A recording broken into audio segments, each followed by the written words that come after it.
ప్రజల భద్రతతో పాటు వన్యప్రాణుల సంరక్షణకు సమాన ప్రాధాన్యం ఇస్తున్నామని ఉప ముఖ్యమంత్రి పవన్ కళ్యాణ్ తెలిపారు. పార్వతీపురం మన్యం జిల్లా సీతానగరం మండలం గుచ్చిమిలో ఏర్పాటు చేసిన కుంకి ఏనుగుల శిబిరాన్ని ఆయన వర్చువల్గా ప్రారంభించారు.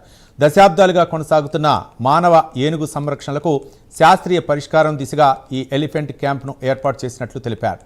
అడవి ఏనుగుల సంచారాన్ని నియంత్రించడం, రైతుల పంటలు, ప్రజల ప్రాణాలను రక్షించడం ఈ శిబిరం ప్రధాన లక్ష్యమన్నారు. ఆధునిక సాంకేతికతతో ఏనుగుల సమస్యకు శాశ్వత పరిష్కారం చూపే దిశగా ప్రభుత్వం చర్యలు తీసుకుంటోందని తెలిపారు.